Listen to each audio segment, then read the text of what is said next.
दोस्तों आज की इस वीडियो में हम आपको हुजूर सल्लल्लाहु अलैहि वसल्लम को कब्र मुबारक को मुंतकिल करने के 4 मज़मूम मकासद के बारे में बताएंगे और उसका क्या हाल हुआ, इसके बारे में आपको मुकम्मल तफसीलात से आगाह करेंगे। तो दोस्तों, उबैदी हुकूमत के छठे हुक्मरान अल हाकिम के अहद में कुछ सिर्फ पसंद बदनीयत राफिजियों ने बादशाह को सब्ज बाग दिखाए कि दुनिया भर के मुसलमान मदीना मुनव्वरा पर रवाना वार पहुँचते हैं, क्यों ना मिस्र में गुंबद खजरा जैसा आलीशान गुंबद तामीर किया जाए और फिर पैगंबर इस्लाम सल्लल्लाहु अलैहि वसल्लम और हजरत अबू बकर सिद्दीक और हजरत उमर फारूक का जसद खाकी मदीना से निकालकर नए गुंबद में मुंतकिल कर दिया जाए। ऐसा होगा तो लोग ज़ियारत के लिए मदीना मुनव्वरा के बजाय मिस्र आया करेंगे और तुम्हारा नाम दुनिया में रोशन हो जाएगा और अहले मिस्र की इज्जत को 4 चांद लग जाएंगे। दोस्तों, अल हाकिम मुशीरों की यारी के चक्कर में आ गया और इसने मिस्र में एक फकीदुल मिसाल इमारत और शानदार गुंबद गैर मामूली दौलत खर्च करके तामीर कराया। जब वो बैतुल अनकबूत यानी मकड़ी का घर पाए तकमील को पहुंच गया तो इसने अपने एक मोतबर साथी अबू अल फतूह को नापाक प्रोग्राम नाफिज करने के लिए मदीना मुनव्वरा भेजा। मदीना से पैगंबर इस्लाम मोहम्मद मुस्तफ़ा सल्लल्लाहु अलैहि वसल्लम के जसद मुबारक को मिस्र मुंतकिल करने का तस्करा इस कदर कसरत से किया गया कि हर कसो नाकस बादशाह के मजबूम अज़ाइम से वाकिफ हो गया। अबुल फतूह जब मदीना मुनव्वरा पहुंचा तो उसकी मुलाकात इमादीन शहर से हुई। उनमें से एक कारी ने सूरह तौबा की आयत नंबर 12 तिलावत की, जिसके मानी ये हैं, और अगर वो लोग अहद कर लेने के बाद अपनी कसमों को तोड़ दें और तुम्हारे दीन में ताना जनी करें तो कुफ्र के सरगनों को कत्ल कर दो। बेशक उनकी कसमें बाकी नहीं रहीं। तुम इनसे लड़ाई क्यों नहीं करते जिन्होंने कसम तोड़ दी और अल्लाह के रसूल सल्लल्लाहु अलैहि वसल्लम को निकालने का इरादा किया और उन्होंने पहल की है। क्या तुम उनसे डरते हो? हालांकि अल्लाह ताला ज्यादा लायक है कि तुम उनसे डरो अगर तुम ईमानदार हो। सूरह तौबा की आयत की तिलावत ने पूरे माहौल को गरमा दिया।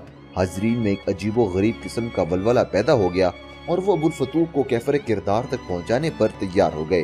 तहम मदीना तैयबा के तकद्दुस को पेश नजर रखकर कत्ल के इकदाम से बाज रहे। अबुल फतूह ये मंजर देखकर खौफजदा हो गया। कहने लगा कि अल्लाह की कसम, अगर मेरा सर कलम कर दिया जाए तब भी मुझे कोई अफसोस नहीं होगा, मगर मैं कब्र मुबारक की तरफ बुरे इरादे से हाथ तक नहीं उठाऊंगा। कहते हैं कि इस रात ऐसी तेज तंदो आंधी आई जिससे महसूस होता था कि कुर्राए अर्ज अपनी जगह से हटकर कहीं और पहुंच गया है। अबुल फतूह इस इबरतनाक मंजर को देखकर कांप उठा और उसके दिल से बादशाह की जबर का ख्याल काफूर हो गया। इसने सदके दिल से अपने नापाक प्रोग्राम से तौबा कर ली और खामोशी से मिस्र वापस चला गया।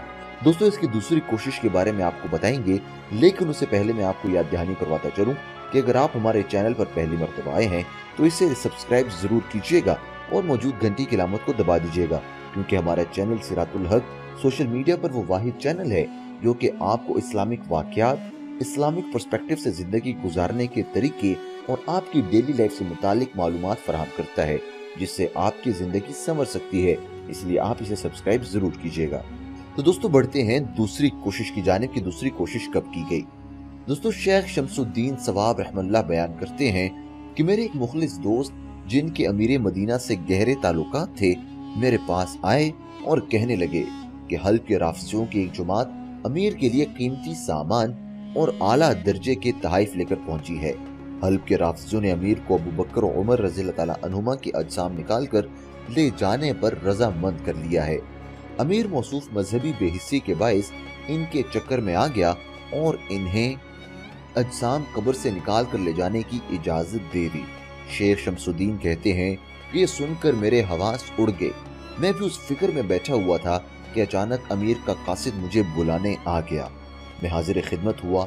अमीर ने हुक्म दिया कि आज रात कुछ लोग मस्जिद में आएंगे, तुम उनके लिए दरवाजा खोल देना और उनके काम में मुदाखलत न करना। शेख शमसुद्दीन कहते हैं कि मैं बहुत अच्छा जनाब कहकर वापस आ गया, मगर सारा दिन हजरे मुक़द्दसा के पास बैठा रोता रहा। एक लम्हे के लिए भी मेरे आंसू न थमे। किसी को हकीकत हाल का पता नहीं था کہ میں کس مصیبت سے گزر رہا ہوں۔ شیخ شمسالدین بتاتے ہیں کہ عشاء کی نماز سے فارغ ہو کر جب لوگ چلے گئے تو میں نے دروازے بند کر دیے۔ کچھ دیر بعد باب الاسلام جو میرے مدینہ کے گھر کے قریب تھا، اسی طرف سے وہ لوگ آئے۔ انہوں نے دروازہ کھٹکھٹایا۔ میں نے امیر مدینہ کے حکم کے مطابق دروازہ کھول دیا۔ وہ اندر آنا شروع ہوئے۔ ان کی تعداد 40 تھی۔ وہ لوگ پھاوڑے، کدال، ٹوکریاں اور کھودنے کے دیگر آلات روشنی کے لیے شمع ساز لے کر آئے تھے۔ شیخ شمسالدین بتاتے ہیں کہ میں حیرانی و پریشانی کے عالم میں ایک طرف بیٹھا رونے اور سوچنے لگا کہ یا اللہ تو قیامت برپا کر دے تاکہ یہ بدتنیت لوگ اپنے عزائم سے باز رہیں۔ یہ لوگ مسجد نبوی صلی اللہ علیہ وآلہ وسلم میں داخل ہو کر حجرہ مقدسہ کی طرف بڑھتے جا رہے تھے۔ ابھی ممبر شریف تک پہنچے بھی نہ تھے کہ ساز و سامان سمیت سب کے سب زمین میں دھس گئے۔ یہ واقعہ سیدنا عثمان بن عفان کی توسیع کے پہلے مغربی ستون کی جگہ کے قریب پیش آیا تھا۔ امیر مدینہ لوگوں کی واپسی کے انتظار کر رہا تھا، مگر زیادہ دیر گزر جانے پر اس نے مجھے طلب کیا اور مجھ سے پوچھا کہ وہ لوگ نہیں آئے کیا؟ تو میں نے کہا کہ وہ لوگ آئے تھے۔ امیر نے دریافت کیا تو پھر کیا ہوا؟ میں نے جو ماجرا دیکھا تھا لفظ با لفظ سنا دیا، مگر امیر مدینہ کے وہم و گمان میں بھی یہ بات نہ آ سکتی تھی کہ انہیں زمین نگل گئی ہوگی۔ امیر نے ذرا تیز و تند لہجے میں کہا، ہوش والی بات کرو۔ میں نے کہا جناب آپ تشریف لے چلیں اور اپنی آنکھوں سے یہ منظر دیکھ لیں، ابھی دھسنے کے آثار اور کچھ کپڑے وغیرہ نظر آ رہے ہیں۔ امیر نے مجھے سخت تنبیہ کی کہ اس واقعے سے کسی کو آگاہ نہ کرنا ورنہ تمہاری گردن اڑا دی جائے گی۔ احمد ذکی پاشا المعروف بشیخ العرب مجلہ الحلال شمارہ نمبر 1920 جلد نمبر 27 میں ایک مضمون میں لکھتے ہیں کہ یہ واقعہ جمال الدین مطری اور جمال الدین اثنوی سے منقول ہے۔ احمد ذکی پاشا کا کہنا ہے کہ جن مورخین نے نور الدین اور ان کے محاصرین اور جانشینوں کے حالات قلم بند کیے ہیں، انہوں نے اس سنجیدہ واقعے کا کوئی بھی ذکر نہیں کیا، اس لیے ان کے خیال میں یہ واقعہ ایک بے بنیاد، جھوٹی اور من گھڑت داستان سے زیادہ کوئی وقعت نہیں رکھتا۔ تاہم ابواب تاریخ المدینہ کے مصنف علی حافظ لکھتے ہیں کہ میرے نزدیک یہ واقعہ تھوڑی بہت تاریخی اہمیت ضرور رکھتا ہے۔ مدینہ منورہ کی ایک مشہور شاہراہ کا نام ثقیف الرصاص ہے۔ یہ مسجد نبوی شریف سے جنوبی مغرب میں باب الاسلام کے قریب واقع ہے۔ ثقیف الرصاص سیسے کا سائبان کہلاتا ہے۔ ایک اور مقام دار الضیافہ بھی مسجد نبوی صلی اللہ علیہ وآلہ وسلم کے شمال میں باب مجیدی کے قریب ہے اور اس میں ان کے جائے وقوع کو اچھی طرح سے پہچانتا ہوں۔ اگرچہ شہر کی سڑکوں کو وسعت دینے کی خاطر ان کو اب اس جگہ سے ہٹا دیا گیا ہے، لیکن مدینہ منورہ کے باشندوں کو یہ بات اچھی طرح سے معلوم ہے کہ ثقیف الرصاص اس مقام کے لیے معروف ہے جہاں حجرہ مطہرہ کے چاروں طرف بنائی گئی خندق میں سیسا ڈالا گیا تھا۔ دارالضیافہ وہی جگہ ہے جہاں سلطان نور الدین نے مدینہ منورہ کے باشندوں کو مدعو کیا تھا تاکہ مذکورہ دونوں مراکشی باشندوں کی شناخت ہو سکے۔ بعد میں یہ جگہ غریبوں کی آسائش کے لیے قائم کر دی گئی۔ احمد ذکی پاشا نے اپنے بیان میں مذکورہ حقائق کا تسلسل نظر انداز کر دیا ہے۔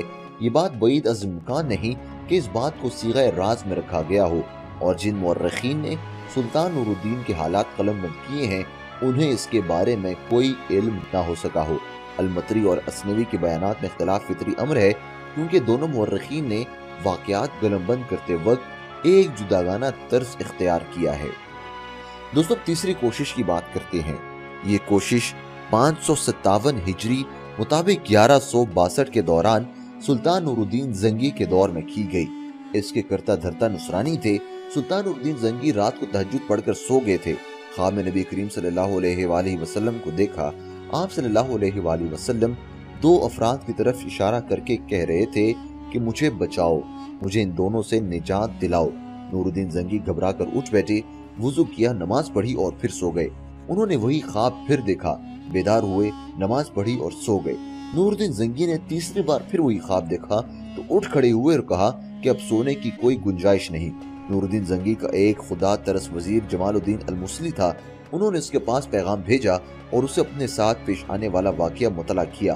یہ سن کر جمال الدین نے سلطان سے کہا، اب تمہارے یہاں بیٹھنے کی کوئی گنجائش نہیں، فوراً مدینہ منورہ کا رخ کرو اور اپنے خواب کو صیغہ راز میں رکھو۔ वजीर जमालुद्दीन इनकी रफाकत में मदीने मुनव्वरा पहुंच गए। वजीर ने मस्जिद में अहले मदीना से मुलाकात की। उन्होंने कहा कि सुल्तान नूरुद्दीन जंगी मस्जिद नबवी सल्लल्लाहु अलैहि वसल्लम की ज़ियारत के लिए रवाना हो गए हैं। सुल्तान नूरुद्दीन जंगी मदीने मुनव्वरा पहुंच गए और उन्होंने अपने ख्वाब का तज़किरा किसी से नहीं किया। पहली रात उन्होंने अपने घर में गुजारी। उन्होंने मशवरा किया कि गुत्थी को सुलझाने के लिए क्या तदबीर इख्तियार की जाए। बिलाखिर तय पाया कि शहर के तमाम लोगों को दावत दी जाए और उनमें इनामात तकसीम किए जाएं। इस तरह मतलूबा अशखास की पहचान करके उन्हें गिरफ्तार कर लिया जाए। चुनांचे वजीर ने ऐलान कराया कि बादशाह सलामत आए हुए हैं, वो अहले मदीना को इनामात से नवाजना चाहते हैं, लिहाजा हर आदमी आए और सुल्तान की सखावत से फैज़याब हो। लोगों ने आना शुरू किया। शाही तोहफे लेकर रुखसत होने लगे। बादशाह तोहफा देते वक्त हर आदमी को गहरी निगाह से देखता और ख्वाब में देखी शक्लों को तलाश करता। शहर के छोटे बड़े अमीर गरीब सब आए। सब ने शाही तोहफे वसूल किए, मगर जिनकी जुस्तजू सुल्तान नूरुद्दीन जंगी को थी वो शक्लें नजर न आई। आखिर में सुल्तान ने नूरुद्दीन जंगी के बार बार सवाल पर लोगों ने बताया कि बस मराकश के 2 शहरी बाकी बचे हैं, वगरना सब आ चुके हैं। ये लोग किससे कुछ नहीं लेते, ये साले लोग हैं, मालदार हैं, खैर खैरात बहुत ज्यादा करते हैं। ये सुनकर सुल्तान का सीना कुशादा हो गया और उन्होंने कहा कि इन दोनों को बुलाया जाए। सुल्तान नूरुद्दीन जंगी ने उन दोनों को देखा तो वो उसी शक्ल सूरत के थे जिनकी शक्लें उनके ख्वाब में आई थीं और रसूल करीम सल्लल्लाहु अलैहि वसल्लम ने उनसे निजात दिलाने की फरियाद की थी। सुल्तान नूरुद्दीन जंगी ने उन्हें देखते ही दरियाफ्त किया कि तुम लोग कहाँ के हो। उन्होंने कहा हम मराकश से ताल्लुक रखते हैं, यहाँ हज के लिए आए हुए हैं, जरूरत की वजह से रसूल करीम सल्लल्लाहु अलैहि वसल्लम के पड़ोस में रह रहे हैं, ये हमें पसंद है। सुल्तान नूरुद्दीन जंगी ने कहा कि सच सच बताओ कि तुम कौन हो। ताहम उन दोनों ने सकूत इख्तियार किया। सुल्तान नूरुद्दीन जंगी ने पूछा कि इनका घर कहाँ है। बताया गया कि हुजरा शरीफ के करीब रबात में है। मदीना के लोगों ने इन दोनों की बेहद तारीफ की। उन्होंने कहा कि ये अल्लाह वाले लोग हैं, अक्सर रोजे में होते हैं, सदका खैरात करते रहते हैं, बकीउल गरकत और कुबा की ज़ियारत के लिए भी आते जाते रहते हैं। नूरुद्दीन जंगी ने दोनों को पकड़ लिया और अपने घर ले आए। सुल्तान नूरुद्दीन जंगी बनफ्से नफीस उनके घर का चक्कर लगाते रहे। अचानक उन्हें घर में एक चटाई नजर आई। उन्होंने चटाई उठाई तो उसके नीचे सुरंग खुदी हुई नजर आई। सुरंग बहुत गहरी और बहुत दूर कब्र मुबारक तक पहुंच गई थी। लोग ये मंजर देखकर खौफजदा हो गए। सुल्तान नूरुद्दीन जंगी ने उन दोनों से कहा कि तुम लोग मुझे अपनी हकीकत बताओ। उन्होंने उन्हें ज़दोकोब किया। इस पर दोनों ने तस्लीम किया कि वो ईसाई हैं। उन्हें ईसाई सलाती ने मराकश के हाजियों के काफिले में शामिल करके भेजा था। उन्हें ख्वाब दौलत दी थी और उन्हें हुक्म दिया था कि वो नबी करीम सल्लल्लाहु अलैहि वसल्लम का जसद अत्थर किसी तरकीब से चोरी करके लाएं। दोनों रात के वक्त खुदाई करते, मिट्टी थैले में भर कर दोनों जन्नतुल बक़ी की ज़ियारत के नाम पर वहाँ छोड़ आते। दोनों एक तवील मुद्दत तक इसी तरह क़याम पज़ीर रहे। फिर जब हुजरा मुबारका के करीब पहुंच गए तो बिजली चमकी और जबरदस्त इर्ताश पैदा हुआ। ऐसा लगा कि पहाड़ अपनी जगह से उड़ जाएगा। सुल्तान नूरुद्दीन जंगी उनकी ईमान सुज बातें सुनकर गुस्से से भड़क उठे। उन्होंने उन्हें इबरतनाक सजा देने का हुक्म जारी किया। इसी के साथ साथ सुल्तान नूरुद्दीन जंगी पर एक अजीब व गरीब रकत आमेज कैफियत बितारी थी। उन्हें ये सोचकर अपने ऊपर फख्र महसूस होने लगा था कि अल्लाह ताला ने इस अजीम शान खिदमत पर उन्हें मामूर किया और उन्हें इस काबिल समझा कि वो ये काम सरअंजाम दें। दोस्तों, उम्मीद करता हूँ कि आपको ये वीडियो अच्छी लगी होगी। इसे लाइक जरूर कीजिएगा, कमेंट सेक्शन में राय का इज़हार करना बिल्कुल ना भूलिएगा।